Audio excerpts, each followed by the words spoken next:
హల్లెలూయా. ఆత్మీయ జీవితము, spiritual life అనే అంశమైన దేవుని యొక్క వాక్యాన్ని మనం ధ్యానం చేసుకుంటున్నాం. దేవునికి స్తోత్రం కలుగునుగాక. హల్లెలూయా. సో దేవుని ప్రవక్త లవోదిక సంఘకాలంలోకి వెళ్ళే ఈ యొక్క సబ్జెక్ట్ను తయారు చేసుకోవడం జరిగింది. దేవునికి స్తోత్రం. హల్లెలూయా. అంతటా ఆయన తన శిష్యులను జనసమూహాలను తన ఎదుగు పిలిచి, నన్ను వెంబడింపగోరువాడు తన్ను తాను ఉపేక్షించుకొని తన సిలువను ఎత్తుకొని నన్ను వెంబడించవలెను. ఈరోజు క్రైస్తవులం, ప్రపంచవ్యాప్తంగా ఉన్న క్రైస్తవులం, మన యొక్క గురి, మన యొక్క లక్ష్యం, మన యొక్క డెస్టినేషన్, చివరి స్థానం లేదా గమ్య స్థానం ఏంటంటే యేసు ప్రభుతో పాటు నిత్య జీవములో మనం ఉండాలని మన యొక్క గురైనది. దేవునికి స్తోత్రం. హల్లెలూయా. ఆ నిత్య జీవాన్ని పొందుకోవడానికి, ఆ పరలోక రాజ్యాన్ని అందులో ప్రవేశించడానికి అయితే దేవుడు నువ్వు ఏ విధంగా జీవిస్తే పరలోక రాజ్యానికి వెళుతావు, ఏ విధంగా జీవించకపోతే పరలోక రాజ్యానికి వెళ్ళవు అనేది తన పరిశుద్ధ గ్రంథంలో చెప్పాడు. దేవునికి మహిమ. హల్లెలూయా. ఈరోజు క్రైస్తవులం మనం ప్రయాసపడుతున్నాం. చాలామంది మనల్ని నిందిస్తున్నారు, అవమానిస్తున్నారు, ఎగతాళి చేస్తున్నారు, మన గురించి చెడుగా కూడా మాట్లాడుతున్నారు, హింసలు చేస్తున్నారు, చంపుతున్నారు క్రైస్తవులను.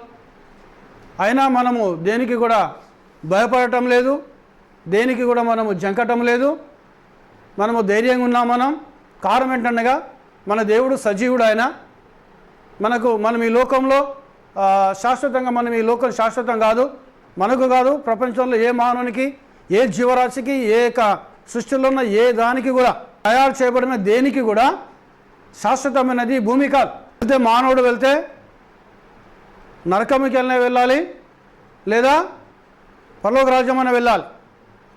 అయితే మన యొక్క ఆత్మీయ జీవితాన్ని బట్టి, మన ఆత్మ సంబంధంగా ఏ విధంగా జీవిస్తున్నామో, ఆత్మ సంబంధంగా ఏ విధంగా ప్రవర్తిస్తున్నామో, మన యొక్క ఆత్మీయ జీవితము దేని ఆధారం చేసుకొని ఉన్నది, దేని మీద మన ఆత్మీయ జీవితాన్ని కట్టుకుంటే, ఏది మనకు ఫౌండేషన్గా ఉంటే ఆత్మీయ జీవితానికి, మనం నిత్య జీవానికి వెళుతాము, పరలోక రాజ్యానికి వెళుతాము, ఈ లోకంలో కూడా దేవుని చేత మనం దీవించబడతాము, ప్రభు చేత మనం ఆస్వాదించబడతాము అనేది ఆ టాపిక్ మీద మనం దేవుని యొక్క వాక్యాన్ని ధ్యానం చేస్తున్నాం. దేవునికి మహిమ కలుగునుగాక. సో ఆ అంశాలు చూసుకుందాం, మనం లేఖనాలు చూసుకుందాం. గత 2 వారాలకి వెళ్ళి మనం చూసాం. మానవులు కల్పించు పద్ధతులను దేవోపదేశములన్నీ బోధించుచు నన్ను వ్యర్థముగా ఆరాధన చేయుచున్నారు. ఈ మాట యెషయా గ్రంథం 29వ అధ్యాయంలో ఈ లేఖనం ఉంటుంది. అదే లేఖనమును మార్కు సువార్త 6వ అధ్యాయంలో యేసు ప్రభు మాట్లాడాడు. తినడం గురించి, తాగడం గురించి, మానవ అవుటర్ పార్ట్ దీని గురించి, లేదా మనకున్న వేషధారణను బట్టి, లేదా మనకు వస్తువులను బట్టి, మనకు గృహములను బట్టి, మనకు వీటిని బట్టి కాదు దేవుడు నిత్య జీవాన్ని ఇచ్చేది. అయితే ఆయనతో ఉన్న శిష్యులు ఆకలైనప్పుడు ఆ కంకులను తెంపుకొని చేతులు తింటే అక్కడ పరిసయ్యులు, శాస్త్రులు వాళ్ళంతా కూడా, నీ శిష్యులు ఎందుకు మన పెద్దల పారంపర్య ఆచారాన్ని పాటించటం లేదు అని అడిగితే ఆయన అన్నాడు, అది కాదు కావాల్సింది, అది మనం భోజనం చేసిన తర్వాత అది జీర్ణమైపోతుంది, దానితోటి మనకు నిత్యజీవం వచ్చేది కాదు. అయితే మీరు ఈ పురాతన కాలం కొండి, పాత కాలం కొనుండి మీరు పారంపర్య ఆచారాలు పాటిస్తున్నారు, సిద్ధాంతాలను పాటిస్తున్నారు, కాబట్టి మీ హృదయంలో నాకు దూరంగా ఉన్నవి. ఇప్పుడు ఒకసారి మనం గమనించి చూస్తే ప్రియ సోదరుడు, ఏ దేవుడైతే మనల్ని చేశాడో, ఏ దేవుడైతే మనకు జీవాన్ని ఇచ్చాడో, ఏ దేవునైతే మనము ఆరాధన చేయుచున్నామో, మరి ఆ దేవునికే ఈ క్రైస్తవుల హృదయాలు దూరముగా ఉంటే మరి నీ ఆరాధన ఎక్కడికి పోతుంది, నీ స్తుతి ఎక్కడికి పోతుంది, నీ క్రైస్తవ జీవితం ఎక్కడికి పోతుంది, నీ ఆత్మీయ జీవితం ఎక్కడికి పోతుంది? ఒకసారి ప్రపంచవ్యాప్తంగా క్రైస్తవులు ఆలోచన చేసుకోవాలి. నీకు స్తోత్రం. హల్లెలూయా. అయితే మనుషులు కల్పించే పద్ధతుల ద్వారా, మానవులు కల్పించిన సిద్ధాంతాల ద్వారా దేవుడు ఒక విశ్వాసికి నిత్య జీవం ఇస్తానని బైబిల్లో ఎక్కడ కూడా ఆయన మాట్లాడలేదు. ఆయన ఇవ్వడు కూడా. మానవుని ఆలోచన వేరు, దేవుని ఆలోచన వేరు. మానని తలంపులు వేరు, దేవుని తలంపులు వేరు. మీ తలంపుల వంటి తలంపులు నావి కావు, మీ మార్గముల వంటి నా మార్గములు నావి కావు. భూమికి ఆకాశం ఎంత ఉన్నతం ఉన్నదో నా ఆలోచనలు కూడా మీకంటే అంత ఉన్నతం ఉంటుంది అని దేవుడు మాట్లాడుతున్నాడు ఆయన. కాబట్టి ఈరోజు చాలామంది వాళ్ళొక ఐడియాలజీ, నేను ఈ విధంగా జీవించాలి, మా సంఘం ఈ విధంగా ఉంటేనే, మా ఆత్మ సంబంధ జీవితం ఈ విధంగా ఉంటేనే మేము నిత్య జీవానికి వెళుతాం మేము అని ఒక ఐడియాలజీ చేసుకొని ఆ ఐడియాలజీలో వారు బంధించుకుంటున్నారు, వాళ్ళ సంఘాన్ని బంధిస్తున్నారు, జీవన శైలిని బంధించుకుంటున్నారు. అది ఇక్కడ చాలా స్పష్టంగా చెప్తున్నాడు యేసు ప్రభు. ఒకడు నిత్య జీవానికి పోవాలి అని అనుకుంటే ఏం చేయాలి చెప్తున్నాడు ఆయన. అంతటా ఆయన తన శిష్యులను జన సమూహమును తన దగ్గరకు పిలిచి, మార్క్స్ వార్త 7వ అధ్యాయము 34 నుండి 37 వరకు మనం చదువుకున్నాం. తన శిష్యులను పిలుచుకున్నాడు, అనేక మంది జన సమూహాలను పిలుచుకున్నాడు. ఆయన పిలుచుకొని వారితో మాట్లాడుతున్నాడు. ఏమని మాట్లాడుతున్నాడు? నన్ను వెంబడింపగోరువాడు. ఈరోజు ఎవరిని వెంబడించాలంటే మనిషిని కాదు వెంబడించేది. ఈరోజు చాలామంది క్రైస్తవులు వాళ్ళ పాస్టర్లను వెంబడిస్తారు, లేదంటే పెద్ద పెద్ద ధనవంతులను వెంబడిస్తారు, లేదంటే కొంతమంది భక్తులను వెంబడిస్తూ అంటారు. మనిషిని వెంబడిస్తే నీకొచ్చే ఉపయోగం ఏమీ లేదు ప్రియ సోదరి సోదరుడా. డాక్టరేట్ కావచ్చు, రెవరెండ్ కావచ్చు, బిషప్ కావచ్చు, ఇప్పుడు ఆర్చ్ బిషప్లు అయిపోతున్నారు. అన్ని డబ్బులు పెట్టి కొనుక్కుంటాను. పైసలు పడితే మార్కెట్లో అన్నీ దొరుకుతున్నాయి. పరిజ్ఞానం ఉండదు, ఆత్మీయ జీవితం ఉండదు. తెల్లవారి లేస్తే వాళ్ళకి డబ్బే దేవుడు, కూసుంటే డబ్బే దేవుడు, ఎక్కడికైనా పోతే డబ్బే దేవుడు, ఏదైనా చేస్తే డబ్బే దేవుడు. దేవుని సేవ నిమిత్తం 10 రూపాయలు ఖర్చు పెడుతున్నాడంటే ఈ 10 రూపాయలను ఖర్చు పెడితే దీంతో 100 రూపాయలు రావాలి నాకు. క్రైస్తవుల ఆలోచనలు. ఈరోజు అలాంటి వాళ్ళు రెవరెండ్లను పెట్టుకుంటారు, అలాంటి వారు డాక్టర్స్ అని పెట్టుకుంటారు, అలాంటి వారు బిషప్లను పెట్టుకుంటారు, అలాంటి వారు ఆర్చ్ బిషప్లను పెట్టుకుంటారు. దేశం దేవుని కోసం అంటే మనం దాని వెనుక ప్రతిఫలం పొందుకోవాలి. నీవు అడగకున్నాను యథార్థంగా దేవుని సేవ చేస్తే, హృదయపూర్వకంగా దేవుని కోసం నిలబడి దేవుని పరిచర్య కనుక నువ్వు చేసేది ఉంటే ఖచ్చితంగా దేవుని దీవిస్తాడు. ఆయన ఎవరికి రుణపడి ఉండే దేవుడు కాదైనా. దేవునికి స్తోత్రం. హల్లెలూయా. హల్లెలూయా. నువ్వు ఏం చేస్తున్నావో దానికి ఖచ్చితంగా ఇస్తాడు ఆయన. వచ్చి ఉండే దేవుడు కాదు, ఎవరికైనా రుణపడి ఉండే దేవుడు కాదు. ఈరోజు ఉన్న క్రైస్తవ సమాజం, క్రైస్తవ లోకం, సో ఈ విధంగా అలాంటి వాళ్ళను విశ్వాసులు ఏం చేసుకుంటే వాళ్ళను మార్గదర్శిగా పెట్టుకుంటున్నారు, మనుషుల్ని మార్గదర్శిగా పెట్టుకుంటున్నారు, ఏదో ఒక సిద్ధాంతాన్ని మార్గదర్శిగా పెట్టుకుంటున్నారు, ఒక సంఘంను మార్గదర్శిగా పెట్టుకుంటున్నారు, ఒక ఆచార వ్యవహారాలను మార్గదర్శిగా పెట్టుకుంటున్నారు. నీ ఆచారాలు నీకు నిత్య జీవాన్ని ఇవ్వవు ప్రియ సోదర సోదరుడా. నీ సిద్ధాంతాలు నీకు నిత్య జీవాన్ని ఇవ్వవు, నీ సంఘం నీకు నిత్య జీవాన్ని ఇవ్వదు, నీ బిషప్ నీకు నిత్య జీవాన్ని ఇవ్వడు, నీ పాస్టర్ నీకు నిత్య జీవాన్ని ఇవ్వడు. ఆ పాస్టర్ వాక్యానుసారంగా జీవించి వాక్యము ఉన్నట్టుగా చెప్తే అతను చెప్పిన వాక్యము ద్వారా నువ్వు దీవించబడతావు. కానీ అల్టిమేట్గా యేసయ్యనే నిత్య జీవం ఇచ్చేవాడు.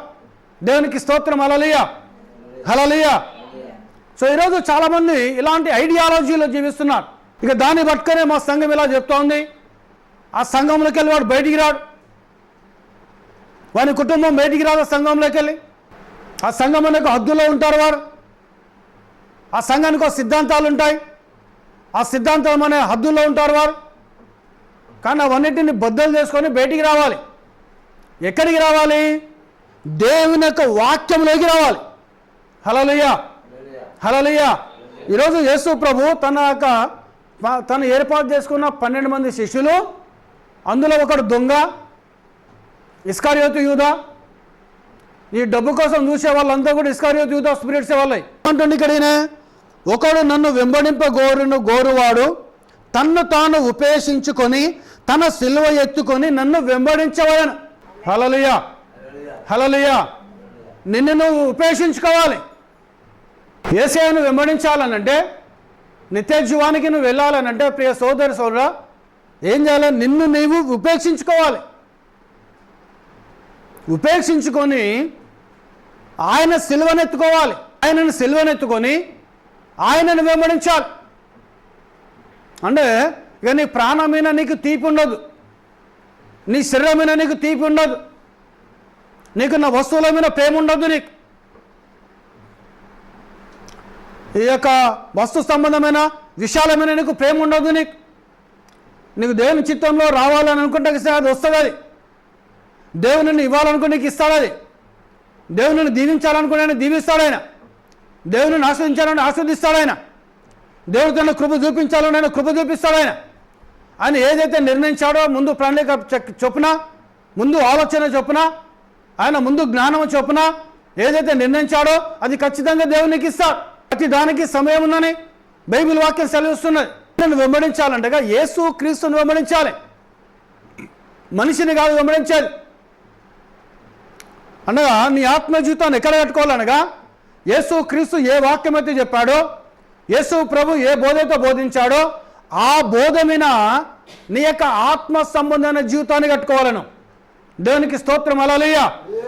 ఆ బోధ మీద కాకుండా ప్రియ సోదరి సోదరుడా, ఒక మనిషిని బోధ మీద, ఒక మనిషిని ఆలోచన మీద, ఒక మనిషిని సిద్ధాంతం మీద, ఒక మనిషిని యొక్క వ్యక్తిత్వాన్ని బట్టి, ఒక మనిషి మీద ఒక మనిషిని ఆధారం చేసుకొని, లేదా ఒక చర్చిని ఆధారం చేసుకొని, ఒక సంఘమును ఆధారం చేసుకొని ఇలా నీ జీవితాన్ని ఆత్మ జీవితాన్ని కట్టుకుంటే నువ్వు వెళ్ళేది నిత్య జీవాన్ని కాదు, వేరే స్థలానికి వెళ్తావు. చాలా స్పష్టంగా చెప్తున్నాడు యేసయ్య.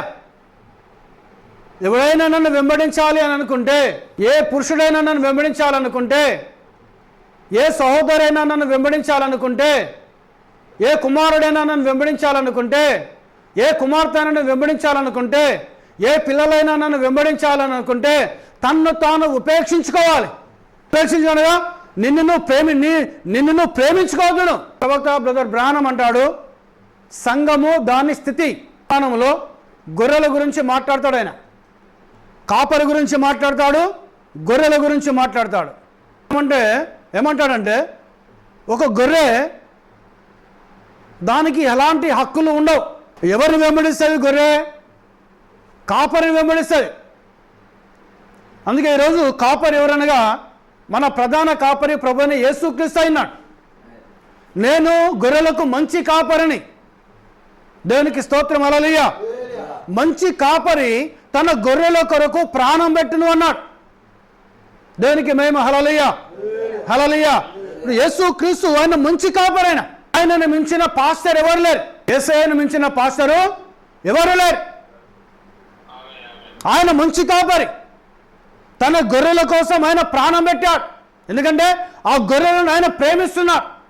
ఇంకేమంటున్నాడు? నా గొర్రెలు నా స్వరము వినును. నా గొర్రెలు నా స్వరము వినును అంటున్నాడు ఆయన. ఇప్పుడు ఆయన గొర్రెవు. ఎవరి గొర్రెవు? యేసయ్య గొర్రెవు అయితే ఎవరి స్వరం వింటావు? యేసు ప్రభు యొక్క స్వరాన్ని మాత్రమే వింటావు. యేసు ప్రభు ఇక్కడ మాట్లాడుతున్నా ఏమని?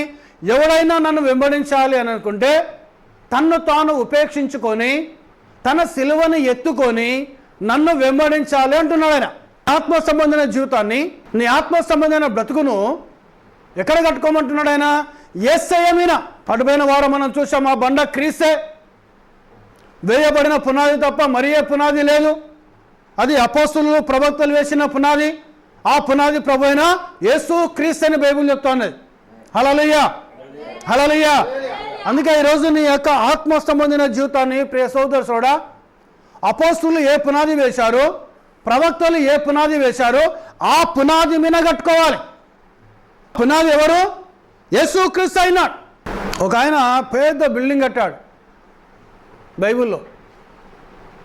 తెలుసా అండి? ఎవరు తెలుసా ఆయన? నిమ్రోద్. ఇక్కడే కట్టిండు, బిల్డింగ్ కడుతున్నాడు ఆయన. ఆకాశాన్ని అంటే గోపురం కడుతున్నాడు బైబిల్లో. ఇక మనం ఆకాశాన్ని అంటే గోపురం కడదాం, ఒక పెద్ద టవర్ కడదాం, అందరం అందులో నివాసం చేద్దాం మనం. ప్రవక్త అంటాడు లవోదీక సంఘకాలంలో 41 పేజీ నంబరు, దేవుని యొక్క వాక్యను నిరాకరించినందుననే గ్రుడ్డివారుగా మారిరి, దేవుని యొక్క కాపుదలను మరియు సంరక్షణను వారు విడిచిపెట్టి దుస్తులు లేని దిగంబరుగా మారిరి, తమ సొంత విధానములో వారు రక్షణను కట్టుకొనుచున్నారు. ప్రవక్త బ్రదర్ బ్రానా మాట్లాడుతున్నాడు. ఆయన వారి సొంత విధానంలో రక్షణను కట్టుకుంటున్నారు. సంస్థ ద్వారా తమ సొంత బాబేలు గోపురమును నిర్మించుకొనుచున్నారు. ఏం కట్టుకుంటున్నారు వాళ్ళు? సంస్థ ద్వారా, సంస్థ అనగా ఒక బాబేలు గోపురం అది. హల్లెలూయా హల్లెలూయా. అందుకే దాంట్లోకి వెళ్ళి మేము బయటికి రామనుకుంటున్నారు. మా చర్చి రిజిస్టర్లో మా పేరు నమోదైతే చాలు, పాస్టర్ గారు సంఘ పెద్దలంతా దాని చేతులు పెట్టి ప్రార్థన చేస్తారు. వాళ్ళు చేతులు పెట్టి ప్రార్థన చేస్తే మా కుటుంబం నిత్య జీవానికి వెళ్తుంది. ఇలాంటి ఆలోచనలో ఉన్నారు ప్రజలు, క్రైస్తవులు. ఆ విధంగా బంధించేస్తున్నారు వాళ్ళని. చర్చిగా నిత్య జీవాన్ని ఇచ్చేది. చర్చి అనేది విశ్వాసాలను సమకూర్చుకొని పాటల చేత, కీర్తనల చేత, స్తుతియాగము చేత, దేవుని యొక్క వాక్యము చేత యేసు ప్రభువును ఆరాధించుకోవడానికి స్థలం అది. హల్లెలూయా హల్లెలూయా. ఇంకొకటి ఏంటిది? ఎండ నుండి, వాన నుండి, చలి నుండి సురక్షితంగా ఉండడానికి అదొక స్థలమైనది. దానికి ప్రవక్త కొన్ని వారాల క్రితం మనం చూసాం. మిలియన్ల డబ్బులు పెడుతున్నారు వాటికి. దేవునికి మేము హల్లెలూయా. పోటీలు ఏమైనా కట్టుకుంటున్నారు. దేవునికి స్తోత్రం కలుగును గాక. అయితే సంస్థ ద్వారా తమ సొంత బాబేలు గోపురమును నిర్మించుకొనుచున్నారు ప్రజలు. నిమ్రోదు వెళ్ళాడు. నిమ్రోదు గురించి ఆదికాండంలో ఉంటుంది అది. ఏం చేశాడు ఆయన? అక్కడ మనుషుల మాట ఒకటే, వారి జీవన శైలి ఒకటే. ఆ నిమ్రోదు గురించి బైబిల్ చెప్తుంది, ప్రభు ఎదుట పరాక్రమం గల వేటగాడట. ఒక స్థలం చూశాడు, మంచిగా పెద్ద స్థలం, గ్రౌండ్ చూశాడు. ఇటుకలను కాల్చడం ప్రారంభించారు. మొత్తం పెద్ద గోపురం కట్టేశారు, బాబేలు గోపురం. ఎక్కడికి అంటుతుందా గోపురము? ఆకాశాన్ని అంటుతుందా గోపురం. దేవునికి స్తోత్రం హల్లెలూయా. చూశాడు ఆయన. చూసి ఏం చేశాడు?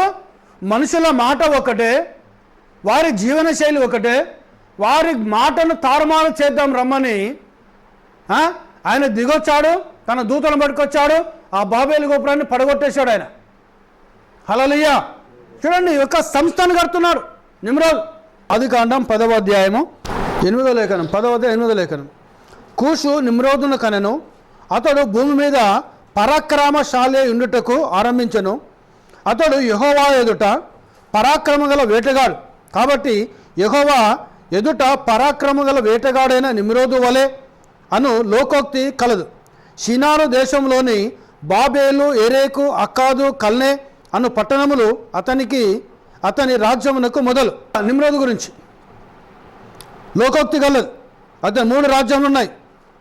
బాబేలు, ఎరేకు, అక్కాదు, కల్నే అనే పట్టణములు అతని రాజ్యమునకు మొదలు. ఆ దేశంలో నుండి అశ్షూరునకు బయలుదేరి వెళ్ళి నినేవాకు, రహోబోతీరుకు, కలాహునకు మధ్యనున్న రెసేనను కట్టించెను. ఇదే ఆ మహాపట్టణం. మిస్రాయిము, లూదియాలు, అనామీలు, లెహాబీలు, నప్తాలీలు, పత్రుసీనులు, కమ్లాహిమీలు, కప్తోరీలు కనెను. ఫిలిస్తీన్లు కమ్లాయిల నుండి వచ్చినవారు. ఇక్కడ నిమ్రోదు గురించి మాట్లాడుతున్నాడు ఆయన. పరాక్రమ గల బలశాలని. 11వ అధ్యాయంలోకి వెళ్తాం మనం. ఆదికాండం. భూమి ఎందంతటా ఒక్క భాషయు ఒక్క పలుకు ఉన్నది. భూమిని ఏమన్నది? ఒకే భాష, ఒకే పలుకున్నది. వారు తూర్పున ప్రయాణమై పోవచ్చుండగా షినారు దేశమందు ఒక మైదానం వారికి కనబడను. ఎవరు పోతున్నారు? నిమ్రోదుతో ఉన్న ప్రజలందరూ వెళ్తున్నారు. దేవునికి మహిమ హల్లెలూయా.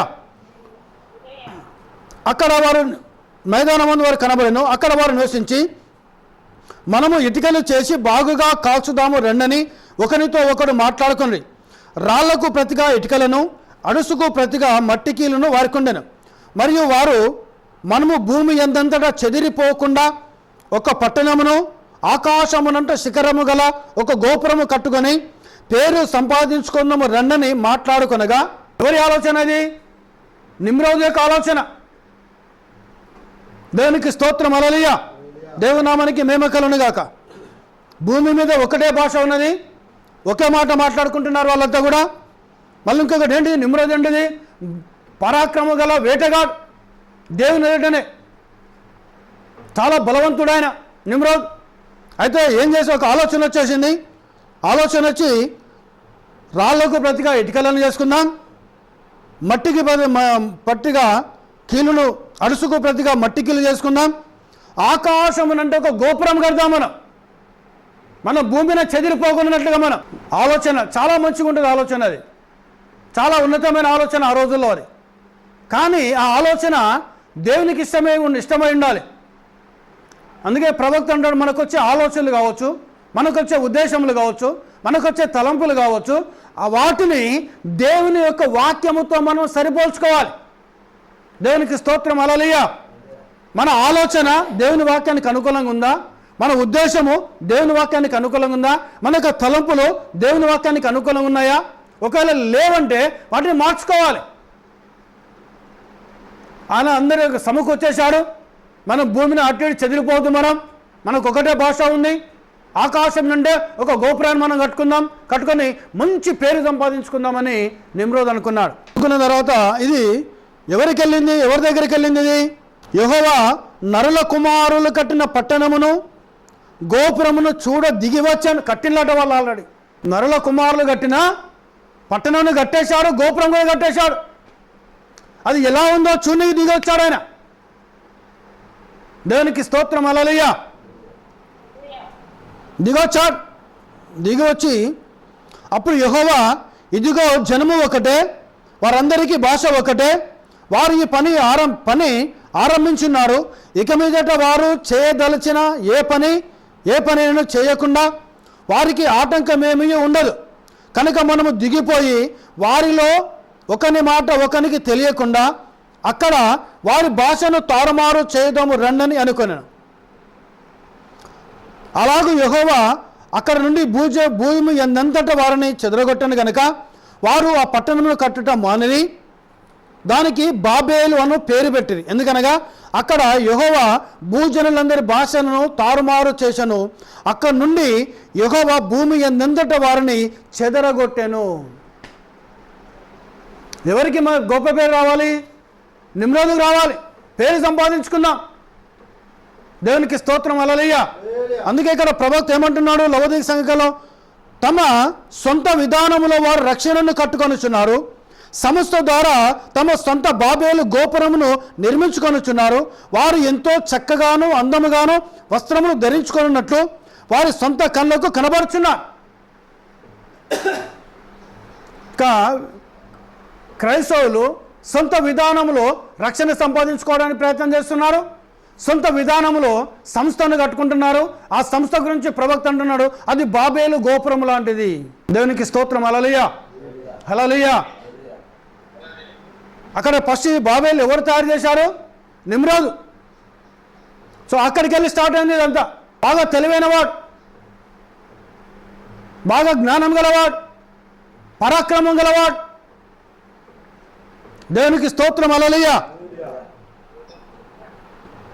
అందుకే దాని బాబేలు అనగా తారుమారు. చాలా చక్కగా ఉంటారు వారు. వారి ఆలోచన చాలా చక్కగా ఉంటుంది. చాలా అందముగా వస్త్రం ధరించుకుంటారు. వారి సొంత కళ్ళకు కనబడుచున్నారు. వారు తమ సొంత సమాజంలో నిర్మించుకొనుచున్నారు. వారికి సొంత ఆలోచన సభలున్నవి. కానీ ఇప్పుడు దేవుడు వాటన్నిటినీ ఒలిచి వేయుచున్నాడు. ఈ బాబేలు గోపురం చాలా గొప్పగా ఉన్నది. ఆలోచన మంచిదే. మన భూమిని ఎట్టాడు ఎదురు చెదిరిపోవాలి, మనకు ఒకటే భాష ఉంది కదా, మనం ఒక సంఘాన్ని కట్టుకుందాం, మన సంఘానికి ఒక పేరు పెట్టుకుందాం, మన సంఘానికి ఒక సిద్ధాంతం పెట్టుకుందాం, మన సంఘానికి ఒక కట్టుబాట్లు పెట్టుకుందాం అని ఒక్కొక్కరు ఒక్కొక్క సంఘ శాఖలను నిర్మించుకున్నారు. యేసు ప్రభు ఉన్న కాలంలో శాస్త్రులు, పరిసయ్యులు, సదుకాయలు, ధర్మశాస్త్ర ఉపదేశకులు 4 రకాలు. ఒకరే ధర్మశాస్త్రమును ఆధారం చేసుకొని, ప్రవక్తల లేఖనాలను ఆధారం చేసుకొని 4 సంఘ శాఖలు నిర్మించుకున్నారు ఆయనున్న కాలంలో. సో ఇప్పుడైతే లెక్కలేని పుట్టగొడుగులాగా ఉన్నాయి. అన్ని బైబిలే అందరూ బైబిలే పట్టుకుంటామంటారు. ఏం చేశాడట ప్రవక్త అంటున్నాడు, ఆయన వాటి సొంత విధానమును ఒలిచివేయుచున్నాడు. ఆయన బాబేలు గోపురం చాలా చక్కగా కడుతున్నాడు. ఆయన నిమ్రోద్ కడుతున్నాడు. అమెరికా దేశంలో స్టార్ట్ అయినాయి, యూరోప్లో అమెరికా దేశాల్లో స్టార్ట్ అయినాయి ఈ సంఘ శాఖలన్నీ. అక్కడికి వెళ్ళి ప్రపంచం మొత్తం విస్తరించినాయి. మా సంఘమే నిత్య జీవాన్ని పోతుంది ఒక ఆయన అంటాడు, మా సంఘమే నిత్య జీవాన్ని పోతుంది ఒక ఆయన అంటాడు, మా చర్చిలో ఉంటే పరలోకరాజ్యం ఒక ఆయన అంటాడు. ఒక్కొక్కరు ఒక్కొక్క విధానంలో చెప్పుకుంటూ పోతున్నారు. కానీ వాక్యం ఏం చెప్తా ఉన్నది? దేవుడు ఏం మాట్లాడుతున్నాడు యేసయ్య, ఆయన ఏం చెప్తున్నాడు ఆయన, అది మనకు చాలా ప్రాముఖ్యమైనది. ప్రభు మాట మనకు చాలా ప్రాముఖ్యమైనది. రూపాంతరం కొండ మీద ఆయన పోయాడు, రూపాంతరం చెందాడు. ఆయన పేతురు, యోహాను, యాకోబు ముగ్గురిని పట్టుకొని పోయాడు. ఆ కొండ మీద పోయాడు, రూపాంతరం చెందాడు. ఆయన వస్త్రములు దగదగ మెరుస్తానే తెల్లగా, ఆయన ముఖము సూర్యుని వల్ల ప్రకాశిస్తూ ఉన్నది. 2 భక్తులు చరితో మాట్లాడుతున్నారు. ఒక ఆయన ఏలియా, ఒక ఆయన మోషే. వాళ్ళిద్దరు వచ్చి మాట్లాడుతున్నారు ఆయనతోటి. ఆయన కొండ దిగి వస్తూ ఉంటే పేతురు అంటున్నారు, ప్రభా మనం ఇక్కడ ఉండటం మంచిది ప్రభా. హల్లెలూయా. ఏమన్నాడు పేతురు? నీకు ఒక పర్ణశాల ప్రభా, మోషేకు ఒక పర్ణశాల ప్రభా, ఏలియాకు ఒక పర్ణశాల కడతాం ప్రభా, మీరు ఇక్కడ ఉండటం చాలా మంచిది ప్రభా. అనగా పేతురు పేరు మోషే పేరు మీద ఒక సంఘమును కడతాలే, ఏలియా పేరు మీద ఒక సంఘమును కడతాము, మీ పేరు మీద ఒక సంఘమును కడతాం ప్రభా, అందుకే మీరు ఇక్కడ ఉంటే చాలా మంచిది ప్రభా అంటున్నాడు పేతురు. తెలుసా అండి అక్కడ యేసు ప్రభు ఏమన్నారు తెలుసా? పేతురును కాదు గద్దించింది ఆయన, పేతురులో దూరి ఆ మాట మాట్లాడించిన సాతాను గాని గద్దించాడు ఆయన. సాతానా నువ్వు నా వెనక్కి వెళ్ళన్నాడు. దేవునికి స్తోత్రం. హల్లెలూయా. అంటే ఒక సంఘము నిర్మించాలనుకున్నాడు. మోషే పేరు మీద ఒక సంఘమును, ఏలియా పేరు మీద ఒక సంఘమును, యేసయ్య పేరు మీద ఒక సంఘమును. సేమ్ ఆస్తి ఎక్కడ కనబడుతుంది? కొరింథీ పత్రికలో అపోస్తలుడైన పౌలు అంటున్నాడు. ఏమంటున్నాడు? కొందరు అంటున్నాడు ఇక్కడ కొరింథీలో, కొందరు మేము కేఫాకు సంబంధించిన వాళ్ళము, మేము పౌలుకు సంబంధించిన వాళ్ళము, మేము ప్రభుకు సంబంధించిన వాళ్ళం. మేము ఇదంతా బైబిల్, నేను చెప్పేదంతా బైబిల్ వాక్యమే. దేవునికి స్తోత్రం. హల్లెలూయా. నేను వేరే వాక్యం చెప్తలేను. నేను అసలు కేఫా ఎవడు, పౌలు ఎవడు? కేఫా మీకోసం రక్తం కార్చిండా? పౌలు మీకోసం రక్తం కార్చిండా? కేఫా మీకోసం శిలువలో బలగమయ్యాడా? పౌలు మీకోసం శిలువలో బలగమయ్యాడా? కేఫా అయినా నేనైనాను ఎవరు వెంబడిస్తాం? మేము యేసయ్యను వెంబడిస్తున్నాం. మీరు ఎవరు వెంబడించాలో? మీరు యేసయ్యను వెంబడించండి మీరు అన్నాడే. ఎందుకంటే మీకోసం రక్తం కార్చిన వ్యక్తి, మీకోసం ప్రాణం పెట్టిన వ్యక్తి, మీకోసం బలియాగమైన వ్యక్తి కేఫా కాదు, పౌలు కాదు, ఒక మనుషుడు కాదు. స్తోత్రం. హల్లెలూయా. ఎవరు? మానవ రూపం ధరించిన సర్వశక్తి గల దేవుడు యేసు ప్రభు. హల్లెలూయా. అప్పుడు రూపాంతరం కొండ మీద ఒక స్వరం వినబడుతుంది. ఏమని? ఎక్కడికి వెళ్ళి వచ్చిన స్వరము? మేఘములోకి వెళ్ళి ఒక స్వరం, ఈయన నా ప్రియ కుమారుడు, ఈయన మాట వినండి అన్నాడు ఆయన. హల్లెలూయా. ఇక యేసు ప్రభువు కూడా మళ్ళీ ఏలియా లేడక్కడ, మోషే లేడక్కడ, వీళ్ళతోటి ఏ విధంగా అయితే యేసయ్య ఉన్నాడో ఆ విధంగా దిగొచ్చిన తర్వాత అక్కడ కొండ మీద ఒక మేఘం కనబడి ఆ మేఘములకు ఒక స్వరం ఉంటుంది, ఈయన మాట మీరు వినండి. దేవునికి స్తోత్రం. హల్లెలూయా. ఆ మేఘం ఎవరైనారు? ఇశ్రాయేలు ప్రజలను ఐగుప్తు దేశంలోకి వెళ్ళి దేవుడు పగలు మేఘస్తంభములో నడిపించాడు. అదే ఇశ్రాయేలు ప్రజలను రాత్రి వేళ అయినప్పుడు అదే మేఘము అగ్నిస్తంభంగా ఉండి వాళ్ళకు వెలిగివ్వడము ప్రారంభించింది. అంటే మోషే కాలంలో దేవుడు పగలు మేఘస్తంభంలో ఉన్నాడు, రాత్రి అగ్నిస్తంభంలో ఉన్నాడు. దేవునికి స్తోత్రం. హల్లెలూయా. ఇక్కడ పేతురు, యోహాను, యాకోబు ఎవరైనారు? వీళ్ళు యూదులైనారు, హెబ్రీలైనారు, వారు ఇశ్రాయేలీయులైనారు.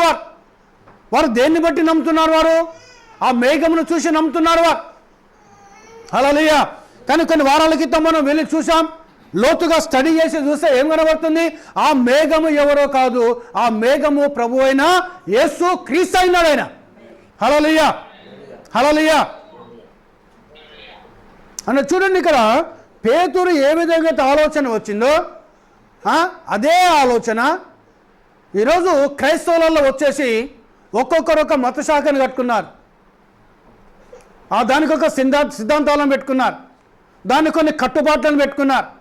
ఇగో మనం ఈ సంఘం ఉన్నది, మన సంఘం యొక్క పేరు ఇది, ఈ సంఘానికి కట్టుబాట్లు ఉంటాయి, ఈ సంఘానికి ఒక సిద్ధాంతం ఉంటుంది అని దాని గురించి చెప్పడం ప్రారంభిస్తున్నారు. ఎందుకు చెప్తానంటే చాలా డినామినేషన్ చర్చలకి వెళ్ళిన వాక్యం చెప్తాను నేను, ఇదే వర్తమానం చెప్తాను నేను. ఒక బ్రదర్ వచ్చి వాక్యం అయిపోయినాక అంటాడు, బ్రదర్ మీరు ఎప్పటికీ ఆమేన్ అంటున్నారు, హల్లెలూయా అంటున్నారు, స్తోత్రం అంటున్నారు, ప్రైజ్ ది లార్డ్ అంటున్నారు, మా సంఘంలో ఈ మాటలు మీరు మాట్లాడొద్దు అంటుండ ఆయన. మాట్లాడదట, ఆమేన్ అనే మాట మాట్లాడదట వాళ్ళ సంఘంలో, హల్లెలూయా అనే పదం పలకదట వాళ్ళ సంఘంలో, ప్రైజ్ ది లార్డ్ అనే మాట వాళ్ళ సంఘంలో పలుకుతే మీరు చెప్పినా కూడా మా సంఘస్థులు చెప్పారు అనే మాట బైబిల్లో లేదా? లేదా అండి? పాత నిబంధన గ్రంథంలో ఇశ్రాయేలు ప్రజలు ప్రతి శనివారం నాడు వారు కూడుకొని ధర్మశాస్త్రం యాజకుడు, ప్రధాన యాజకుడు ధర్మశాస్త్రం చదువుతుంటే ఆ విశ్వాసులంతా తలలు వంచి చేతులు పైకెత్తి ఆమేన్ అని స్తుతిస్తారు దేవుని. అనగా ఆమేన్ అన్న మాట అలాగూ జరుగునుగాక వాళ్ళు చెప్తారు. ప్రకటన గ్రంథంలో వాక్యం ఏం చెప్తుంది? ఆమేన్ అనువాడు చెప్పు సంగతులు ఏమనగా. హల్లెలూయా, హల్లెలూయా. అంటే ఆమేన్ అనేవాడు ఎవరట? ప్రభువైన యేసు క్రీస్తుడ. అంటే కొన్ని సంఘాలు ఏం చేస్తున్నాయి, వారొక సిద్ధాంతాలను పెట్టుకొని, వారొక కట్టుబాట్లను పెట్టుకొని, ఆమేన్ అనే పదం మన చర్చలో పలకొద్దు, హల్లెలూయా అనే పదం మా చర్చలో పలకొద్దు, ప్రైజ్ ది లార్డ్ అనే పదం మా చర్చలో పలకొద్దయ్యా. మా విశ్వాసులు రెస్పాన్స్ కారు. నేనేం చేశాను? నవ్వి లైట్గా తీసేసుకున్నాను నేను. దేవునికి స్తోత్రం. హల్లెలూయా. నువ్వు సంఘంలో ఉన్నప్పుడు ఆమేన్ అనాలి, హల్లెలూయా అనాలి, ప్రైజ్ ది లార్డ్ అనాలి. ప్రవక్త బ్రదర్ బ్రానం అన్నాడు, దేవుని యొక్క సేవకు నిలబడి వాక్యం చెప్తా ఉంటే ఆ వాక్యం నువ్వు ఆమేన్ అనాలి, ప్రైజ్ ది లార్డ్ అని చెప్పాలి, హల్లెలూయా అని దేవుని స్తుతించాలి. దేవునికి స్తోత్రం. హల్లెలూయా, హల్లెలూయా. పరలోక స్థాయిన పరలోకం యొక్క దృశ్యం అక్కడ కనబడుతుంది. యెషయా గ్రంథం 6వ అధ్యాయంలో ఏం చెప్తుంది? ఏం కనబడుతుంది? 6వ అధ్యాయంలో చదివితే సెరాపులు, కేరూబులు, పరలోక సైన్యమంతా కూడా ఏమంటున్నారు? పరిశుద్ధుడు, పరిశుద్ధుడు, పరిశుద్ధుడు, పరిశుద్ధుడు అని ఆగక నిత్యము గాన ప్రతిగానములతో ఆయనను స్తుతిస్తూ ఉంటే వారి యొక్క ఆ స్తుతి యాగం యొక్క పొగ ఆ గడప కమ్ముల పునాదులు కదిలించబడ్డాయి. అంటే దేవుడు ఎక్కడైతే ఉంటాడో, పరిశుద్ధాత్ముడు ఎక్కడైతే ఉంటాడో అక్కడ ఆమేన్ అనే మాట ఉంటుంది, అక్కడ ప్రైజ్ ది లార్డ్ అనే మాట ఉంటుంది, అక్కడ హల్లెలూయా అనే మాట ఉంటుంది, అక్కడ దేవుని ఆరాధన జరుగుతుంది. దేవునికి స్తోత్రం. హల్లెలూయా, హల్లెలూయా. అంటే ఎందుకు చెప్తానికి సందర్భం వచ్చింది కాబట్టి నేను చెప్తున్నానే, వాళ్ళని కించపరచడం కోసం నేను చెప్పడం లేదు. వాళ్ళకు దేవుడు మారుమనసు దయచేయును గాక, వాళ్ళ మనోనేత్రాలు దేవుడు తెరువును గాక, వారి హృదయనేత్రాలు దేవుడు తెరువును గాక, సత్యం వారు గ్రహించుదురు గాక. దేవునికి స్తోత్రం. హల్లెలూయా. ఇక్కడ దేవుని మధ్యలో దేవుడు అంటే ఒక సిద్ధాంతాన్ని పెట్టుకున్నారు వారు. ఏముండాలి సిద్ధాంతం? యేసయ్య ఏమంటున్నాడు ఇక్కడ? ఈ గోపురం కడుతున్నాడు ఇక్కడ నిమ్రోదు, దానికి ఒక ఆర్కిటెక్చర్, ఈ వాజ్ వెరీ గుడ్ ఆర్కిటెక్చర్. అవునా కదా? అంత పెద్ద బిల్డింగ్ కట్టాలంటే ప్లాన్ వేయాలనా? వేయకూడదా? వేయాలి. దానికి ఎంత ఇటుక కావాలి, ఎంత కీలు కావాలి, ఎంతమంది ప్రజలు కావాలి అనే ఒక ప్రణాళిక ప్రకారం దాన్ని కట్టుకున్నాడు. దాని దేవుడు వచ్చేసాడు, దాన్ని మొత్తం తారుమారు చేసి పడేశాడు ఆయన. ఇప్పుడు భాషలు తారుమారైపోయినాయి, ప్రపంచం అంతా కూడా ప్రజలు విస్తరించిపోయారు. ఎందుకంటే దేవుని ఆలోచన అది కాదు. మీరు ఫలించి విస్తరించండి అన్నాడు ఆయన. దేవునికి స్తోత్రం. హల్లెలూయా. ఏదైనా తోటలోకి వెళ్ళి ఆదామును అవ్వమును బయటికి వెళ్ళగొట్టి మీరు ఫలించి విస్తరించండి, ఈ భూమిని ఫలభరితంగా చేయండి అన్నాడు ఆయన. చూసారా, నిమ్రోదు గాని యొక్క ఆలోచన ఏంటిది? వాక్యానికి వ్యతిరేకమైన ఆలోచన ఉంది. దేవునికి స్తోత్రం. హల్లెలూయా. ఈరోజు నీ యొక్క సంఘం యొక్క ఆలోచన, నీ యొక్క సంఘం యొక్క కట్టుబాట్లు ప్రియ సోదరి సోదరుడా దేవుని వాక్యానికి వ్యతిరేకమే. దేవునికి స్తోత్రం. హల్లెలూయా. ఒకటే భాష, ఒకే మనం భూమి మీద చెదిరిపోవద్దు. దేవుడు అన్నాడు భూమిని ఫలింపజేసి మీరు భూమిని విస్తరించండి అన్నాడు దేవుడు, కదా? అంతేనండి. మరి నిమ్రోదు వాని ఆలోచన ఏంటిది? భూమిని మనం చెదిరిపోవద్దు, ఒక పట్టణం మహాగోపురం కట్టుకుందాము, మహాపట్టణం కట్టుకుందాము, ఆకాశమునంటే పెద్ద టవర్ కడదాం మనం. ఇక మన పిల్లలు ఇక్కడే ఉండాలి, పుట్టేటోళ్ళు ఇక్కడే ఉండాలి, పెరిగేటోళ్ళు అందరు ఇక్కడే ఉండాలి. అది దేవుని ఆలోచన కాదు కదా, వాక్యానికి వ్యతిరేకమైంది కదా అది. కానీ మంచిగా ఉంది అక్కడ ప్రజలకు, అది అవునా కదా? వాళ్ళకి ఎలా ఉంది? వాళ్ళకి అది చాలా మంచిగా ఉన్నది. ఇప్పుడు మేము ఇక్కడ ఖండించినాం అనుకోండి, మేము చెప్పే వాక్యం ఎవరు విన్నారు? అరే ఏంది బ్రదర్, నేను ఎప్పటికీ ఖండిస్తా అంటాడు, అవునా కదా? కానీ మీ అటెన్షన్ ఎక్కడ తీసుకొని రావాలి? మీ యొక్క మనసులను ఎటువైపు తీసుకొని రావాలి? ఒక విశ్వాస యొక్క హృదయాన్ని ఎక్కడ తీసుకొని రావాలి? ఒక విశ్వాస యొక్క మనసును ఎక్కడ తీసుకొని రావాలి? ఒక విశ్వాస యొక్క ఆలోచన ఎక్కడ తీసుకొని రావాలి? దేవుని యొక్క వాక్యములోకి తీసుకురావాలి. హల్లెలూయా, హల్లెలూయా.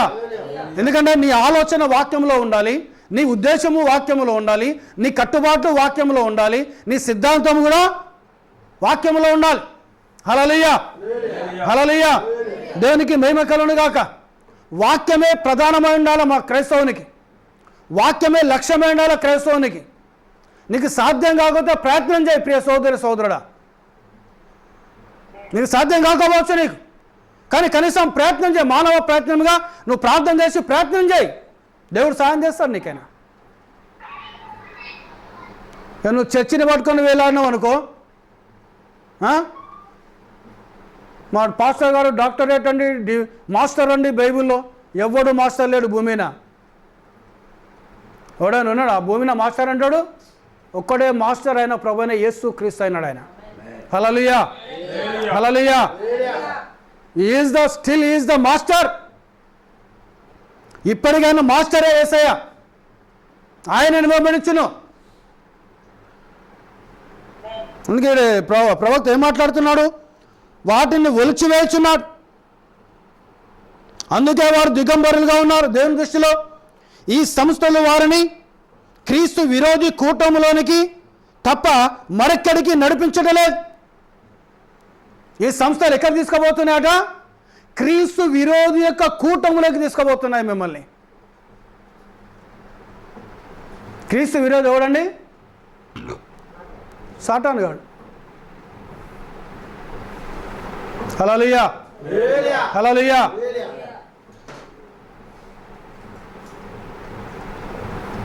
క్రీస్తు విరోధి కూటంలోకి వెళ్తున్నాయి. అందుకే దేవుడు చూస్తే వారు దిగంబరులుగా ఉన్నారు, దిక్కుమాలిన వారుగా ఉన్నారు, దౌర్భాగ్యులుగా ఉన్నారు. లవోదిక సంఘకాలంలో సంఘకాలం నుంచి ప్రకటనలో దేవుడు మాట్లాడుతున్నాడు. మేము చూస్తున్నామని అనుకుంటున్నారు కానీ వాళ్ళు చూడటం లేదు. మేము ధనవంతులం అనుకుంటున్నారు కానీ వాళ్లకు ధనవృద్ధి లేదు వారి దగ్గర. అనగా ఫిజికల్గా డబ్బు ఉంది వారికి, కానీ వాస్తవంగా ధనం ఏంటిది? ఈరోజు దేవుని వాక్యమే మనకు ధనమైనది. మనకు ప్రవక్త బ్రదర్ బ్రహ్మం అన్నాడు, నేను ఆ వర్తమానం మర్చిపోయాను నేను, కానీ చాలా వర్తమానంలో చెప్పుకుంటూ వచ్చాడు. లోకంనంతా ఒకవైపు పెట్టి, బైబిల్ని ఒకవైపు పెట్టి నన్ను చూజ్ చేసుకోమనంటే నేను బైబిల్నే చూజ్ చేసుకుంటాను అన్నాడు ఆయన. హల్లెలూయా, హల్లెలూయా. ఎందుకు అనంటే ఈ లోకమంతా ఒక దినం పోతుంది, ఉండదు. కానీ స్థిరంగా బైబిల్ నిలబడుతుంది, దేవుని యొక్క వాక్యం నిలబడుతుంది. ఆయన ఏమన్నాడు? భూమి ఆకాశములు గతించినా నా మాటలు గతించమన్నాడు యేసయ్య. దేవునికి స్తోత్రం హల్లెలూయా. ఈరోజు భూమి పోవచ్చు, ఆకాశం పోవచ్చు, కానీ యేసయ్య మాటలు స్థిరంగా నిలబడతాయి. ఆయనకు $10,000 చెక్ ఇచ్చారు. 10,000 10 lakhs బహుశా మర్చిపోయాను నేను. చేస్తే హీలింగ్ అయింది. అప్పుడు బ్రాహ్మణం గారు చాలా పేద స్థితి అయినది. మీరు వర్తమాన పుస్తకాలు చదివితే నేను చెప్పే విషయాలు అందులో ఉంటాయి. చెక్ ఇచ్చి, బ్రదర్ మీరు చాలా పేదవారు కదా, ఇది మీకు ఉపయోగపడుతుంది, మీకు ఇల్లు కట్టుకోవచ్చు, దాంతో మీ పిల్లలకు మంచి భవిష్యత్తు ఇవ్వచ్చు, ఒక మంచి కారు కొనుక్కోవచ్చు. ఆ కాలం అంటే 1920 లేదా 1930 కాలంలో $10,000 అంటే మామూలు విషయం కాదు. 10,000 బహుశా 10 lakhs, 10,000 అనుకోండి, బహుశా $10,000 అమెరికన్ డాలర్స్ అంటే మామూలు విషయం కాదు ఆ కాలంలో. దేవుడు ఏం చెప్పాడు? ఆ చెక్ అతను రిటర్న్ ఇచ్చేయమన్నాడు దేవుడు. అన్నాడు దేవుడు, రిటర్న్ ఇచ్చే ఆయన తీసుకోలేదు. ఆయన ఏం చేశాడు? ఆయన ఆ చెక్కుని చింపేశాడు. దేవునికి స్తోత్రం హల్లెలూయా. ఆ చెక్కుని ఏం చేశాడు? ఆయన దేవుని ప్రవక్త చింపేశాడు. కానీ ఆయన అప్పటికి పేద స్థితి, సరైన వస్త్రములు లేవైనకు, సరైన సూట్స్ లేవైనకు, చిరిగిన బట్టలతోటి, చిరిగిన సూట్స్ తోటి వెళ్ళి ఆయన వాక్యం కదా, నువ్వు ఎట్లా మార్చగలవు, నేను ఎట్లా మార్చగలమని మనం వాళ్ళ కోసం ప్రార్థన చేస్తాం, వాళ్ళ కోసం సత్యం చెప్తాం, వారికి వర్తమానం చెప్తాం, వారి కోసం మొరపెడతాం దేవుని దగ్గర. కానీ చివరిగా పరిశుద్ధాత్మ దేవుడే ఒక వ్యక్తిని మార్చగలడు. ఆయన దేవునికి స్తోత్రం హల్లెలూయా. సో 2 ఎదిగినాయి, గురుగులు కట్టలు కట్టబడ్డాయి. ఏమైంది? కోతకాలం వచ్చింది, గోధుమలు సమకూర్చబడతానే కొట్టులోకి, గురుగులన్నీ కూడా కట్టలు కట్టబడి ఎక్కడ పోతానని కాల్చివేయడానికి సిద్ధంగా ఉంటున్నాయి. అవి ఇవన్నీ ఒక గురుగులు. ఇవి అనగా కట్టలు. ఎందుకు కట్టలు కట్టబడుతున్నాయంటే బాప్టిస్ట్ అనేది ఒక కట్ట, అందులోకి వెళ్ళి వాడు బయటికి రాడు, కట్టేస్తున్నారు వారిని. సిఎస్ఐ అనేది ఒక కట్ట, కట్టేస్తున్నారు. క్యాథలిక్ అనేది కట్ట, కట్టేస్తున్నారు. పెంతెకోస్తు ఒక కట్ట, పెంతెకోస్తు ఇంకా చాలా ఉన్నాయి, సిలోన్ పెంతెకోస్తు అని, ఐపీస్ అని, ఇవన్నీ ఉన్నాయి. అదొక కట్టలో ఒక్కొక్కరు ఒక్కొక్క కట్టలో బంధించేస్తున్నారు విశ్వాసులను. యేసయ్య ఆ కాలంలో చెప్పాడు, ఆయన ఉన్నప్పుడు ఏమని చెప్పాడు? ఒకరిని మీ మతంలో కలుపుకోవడానికి సముద్రమును భూమిని చుట్టి వచ్చేదారు, అతడు కలిసినప్పుడు అతన్ని మీకంటే 2 అంతలు నరక పాత్రునిగా చేస్తారన్నాడు ఆయన. హల్లెలూయా. దేవునికి స్తోత్రం హల్లెలూయా. హల్లెలూయా. ఆయన చెప్పిన మాట సరియే. అందుకే ఇక్కడ ఏమంటున్నాడు ఆయన? తన ప్రాణను పోగొట్టుకుంటే వానికి ఏమి ప్రయోజనము? సర్వలోకాన్ని సంపాదించుకొని తన ప్రాణాన్ని పోగొట్టుకుంటే వానికి ఏం ప్రయోజనము? ఒక మనుషుని ప్రాణమునకు ప్రతిగా ఏమి ఇవ్వగలరు అంటున్నాడు ఆయన. ఇప్పుడు మనం ఎక్కడ కట్టాలో మనకు జీవితం, ఆత్మీయ జీవితము? కట్టబడి కాల్చబడును, నిజంగానే వారిని చూచి జాలిపడవలను, వారికి దయచూపుడి, వారిని హెచ్చరించండి, వారిని బ్రతిమాలండి. వారు నాశనంలోకి నడుచుచున్నారు, వారిని రక్షించడానికి చేయుచున్న ప్రయత్నములను వారు తిరస్కరించి కోపము చూపుతున్నారు. వారు కాల్చబడటకు నిర్ణయించబడి నిత్యముగా వారి పట్ల జాలి చూపవలను. అయినా కానీ వారు దానిని ఎరుగరు, వారికి నిరీక్షణ లేదు. వారు నిజముగా సిగ్గుపడవలసిన దాని విషయములో అతిశయించుచున్నారు, వాక్యమునకు విరోధముగా పోరాడుచున్నారు. కానీ ఒక దినము వారు దాని వలనే తీర్పు తీర్చబడి దాని యొక్క నిరారోపణలను శిరసా వహించి వెలను చెల్లించెదరు అంటున్నాడు ప్రవక్త. ఇది నమ్మని వారి మీద ఏం పడాలడా? మనం వారి మీద జాలి పడాలి, వారి మీద దయ చూపించాలి, వారికి హెచ్చరించాలి, వారి కోసం ప్రార్థించాలి, వారి కోసము సత్యమును చెప్పాలి. అయినా వినకపోతే చివరికి ఎక్కడికి వెళ్తారట? వాళ్ళు వెలను చెల్లించే స్థితిలోకి వారు వెళుతారంటున్నాడు ఆయన. హల్లెలూయా. అందుకే ఈరోజు ప్రియ సోదరుడా, నీ యొక్క ఆత్మీయ జీవితాన్ని ఎక్కడ కట్టుకుంటున్నావు? నువ్వు మనల్ని మనం ప్రశ్నించుకోవాలి. ఒక్కొక్క చర్చి, ఒక్కొక్క మతశాఖ ఒక బాబేలు గోపురం వారికి. మనకు ఏ సిద్ధాంతం లేదు, ఏ అధికారి లేడు, మన మీద ఏ పెత్తందారి లేడు. మనకు సిద్ధాంతం ఒకటి, వాక్యమే మన సిద్ధాంతము. మన మీద పెత్తనం జలించాడు పరిశుద్ధాత్ముడే. మన మీద అధికారి ఎవరైనారు? ప్రభువైన యేసు క్రీస్తు అయినాడు ఆయన. హల్లెలూయా. మనకు వాక్యమే మనకు సిద్ధాంతం. మన అధికారి ప్రభువైన యేసు క్రీస్తు అయినాడు, మన మాస్టర్ అయినా. మనమైనా పెత్తనం చెలాయించాలంటే ఎవరు చెలాయించాలి? పరిశుద్ధాత్మే చెలాయించాలి. దేవునికి స్తోత్రం హల్లెలూయా. అందుకే మనకి ఏ సిద్ధాంతం లేదు, మనకు వాక్యమే మన సిద్ధాంతమైనది. కాబట్టి ఈరోజు నువ్వు ప్రాణాన్ని కోల్పోతే నువ్వు ఎక్కడికి పోతావు ప్రశ్నించుకోవాలి. ఈరోజు నీ ప్రాణానికి ప్రతిగా ఏది కూడా సరిపోదు ఈ ప్రపంచంలో. కోసం ఆయన ప్రాణం పెట్టాడు. ఎవరైనా ప్రభువైనా యేసుక్రీస్తు ఆయన. అసలు ఆయనకు రావాల్సిన అవసరం లేదు ఆయనకు, కానీ వచ్చాడు. ఆయన మన కోసం వచ్చాడు, సమస్తంలో త్యాగం చేశాడు ఆయన.